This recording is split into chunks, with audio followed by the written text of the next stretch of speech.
बिहार में राजनीतिक हलचल तेज हो गई है। अटकलें हैं कि जदयू और भाजपा का गठबंधन टूट सकता है।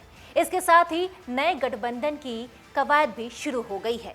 जदयू और राजद के एक बार फिर से साथ आने की चर्चा है। अब आप सोच रहे होंगे कि आखिर अचानक ऐसा क्या हो गया कि जदयू और भाजपा की दोस्ती टूटने की कगार पर पहुंच गई। आखिर क्यों बिहार के मुख्यमंत्री नीतीश कुमार अपने सबसे पुराने साथी भारतीय जनता पार्टी से नाराज हैं? जदयू की नई प्लानिंग क्या है, आइए समझते हैं। तो सबसे पहले जानिए 2 साल में आखिर ऐसा क्या क्या हुआ।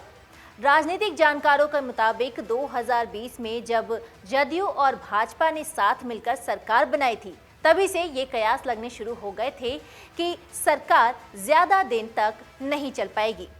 इसका एक कारण ये भी था कि जदयू के मुकाबले भाजपा के पास ज्यादा सीटें थीं। इसके बावजूद भाजपा हाईकमान ने नीतीश कुमार को ही मुख्यमंत्री बनने का मौका दिया। इससे भाजपा के एक बड़े खेमे में काफी नाराजगी सी थी, जो समय समय पर जाहिर भी होती रही हैं। कई बार भाजपा नेताओं ने नीतीश कुमार के खिलाफ बयान भी दिए हैं। तब मजबूरन नीतीश कुमार को ये सुनना भी पड़ा था। कहा तो ये भी जाता है कि मुख्यमंत्री भले ही नीतीश कुमार हों, लेकिन बड़े फैसले बिना भाजपा की सहमति के वो नहीं कर सकते। फ्री स्टाइल में काम करने वाले नीतीश कुमार को इससे काफ़ी परेशानी होने लगी। तो आइए अब हम आपको बताते हैं ऐसा अचानक क्या हो गया कि गठबंधन टूटने की कगार पर पहुंच गया। कृषि बिल, जाति आधारित जनगणना, बिहार को विशेष राज्य देने की मांग हो या फिर अग्निवीर का मसला, हर बार नीतीश कुमार केंद्र सरकार के फैसले के खिलाफ खड़े होना चाहते थे, लेकिन भाजपा के साथ की मजबूरी ने उन्हें रोक दिया। वो चाहते हुए भी इसके खिलाफ कुछ नहीं बोल पाते थे। राजनीतिक जानकारों का कहना है कि रामविलास पासवान की मौत के बाद लोक जनशक्ति पार्टी में भी विवाद खड़ा हुआ था। उस दौरान रामविलास पासवान के बेटे और उनके भाई के बीच पार्टी को लेकर लड़ाई शुरू हुई। चिराग खुले मंच से हमेशा प्रधानमंत्री नरेंद्र मोदी और गृह मंत्री अमित शाह की तारीफें किया करते थे, लेकिन जब उनकी ही पार्टी में फूट पड़ी तो भाजपा ने उनका साथ नहीं दिया। यहां तक कि चिराग का फोन भी भाजपा हाईकमान ने नहीं उठाया। रामविलास पासवान के भाई पशुपति कुमार पारस ने सांसदों का सपोर्ट दिखाते हुए भाजपा के साथ हाथ मिला लिया और खुद केंद्रीय मंत्री बन गए।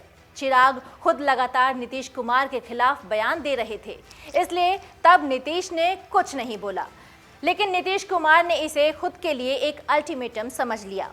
पिछले 1 साल के अंदर नीतीश कुमार को कई बार लगा कि भाजपा अब उनकी ही पार्टी में सेंध लगाने की कोशिश कर रही है।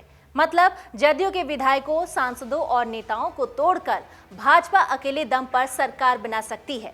ऐसे में उन्होंने अपनी ही पार्टी की निगरानी शुरू कर दी, ये देखने के लिए कि उनकी पार्टी में किस किस नेताओं के रिश्ते भाजपा से मजबूत हो रहे हैं।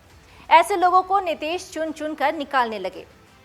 सबसे पहले निशाने पर आए जदयू के प्रवक्ता अजय आलोक, पार्टी के प्रदेश महासचिव अनिल कुमार, विपिन कुमार यादव, भंग समाज सुधार सेनानी प्रकोष्ठ के अध्यक्ष जितेंद्र नीरज। अजय आलोक टीवी चैनलों पर प्रधानमंत्री नरेंद्र मोदी और भाजपा की जमकर तारीफें किया करते थे। ऐसे में इन सभी को नीतीश कुमार ने पार्टी से बाहर का रास्ता दिखा दिया। इसके बाद अगला नंबर आरसीपी सिंह का आया। आरसीपी सिंह केंद्र सरकार में जदयू कोटे से मंत्री थे, इसलिए नीतीश कुमार ने बड़े ही प्लानिंग और धैर्य के साथ ये फैसला लिया। जैसे ही आरसीपी सिंह की राज्यसभा सदस्यता खत्म हुई, उन्हें मंत्री पद से इस्तीफा दे दिया। पार्टी ने उन पर कार्रवाई शुरू कर दी। पार्टी ने उन पर भ्रष्टाचार का आरोप भी लगाया, जिसके बाद आरसीपी सिंह ने खुद इस्तीफा दे दिया। तो आइए अब हम आपको बताते हैं क्या है जदयू की आगे की प्लानिंग। कहा जा रहा है कि 11 अगस्त तक बिहार में नई सरकार बन सकती है। जदयू, राजद, कांग्रेस समेत अन्य विपक्षी दल एक साथ आ सकते हैं।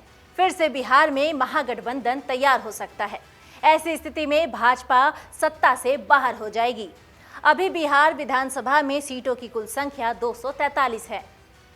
यहाँ बहुमत साबित करने के लिए किसी की पार्टी को 122 सीटों की जरूरत होती है। वर्तमान आंकड़ों को देखें तो बिहार में सबसे बड़ी पार्टी राजद है। उसके पास विधानसभा में 79 सदस्य हैं। वहीं भाजपा के पास 77, जदयू के पास 45, कांग्रेस के पास 19 और वाम दलों के पास 16, AIMIM के पास 1, हिंदुस्तानी आवाम मोर्चा के पास 4 सदस्य हैं। इसके अलावा एक निर्दलीय विधायक भी हैं। अभी जदयू के पास 45 विधायक हैं। उसे सरकार बनाने के लिए 77 विधायकों की जरूरत है। पिछले दिनों राजद और जदयू के बीच नजदीकी भी बढ़ी है।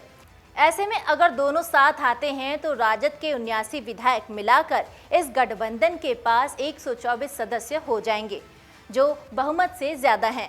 इसके अलावा खबर है कि इस महागठबंधन में कांग्रेस और लेफ्ट भी शामिल हो सकती है।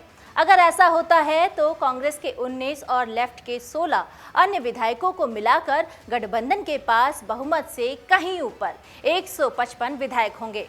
इसके अलावा जीतन राम मांझी की पार्टी हिंदुस्तान आवाम मोर्चा के 4 अन्य विधायकों का भी उन्हें साथ मिल सकता है। डाउनलोड करें अमर उजाला ऐप और पाएं खबरें लगातार। अगर आप ये वीडियो YouTube पर देख रहे हैं तो हमारे चैनल को सब्सक्राइब करें और बेल आइकन को दबाना ना भूलें। अगर आप Facebook पर ये वीडियो देख रहे हैं तो हमारे पेज को लाइक करें।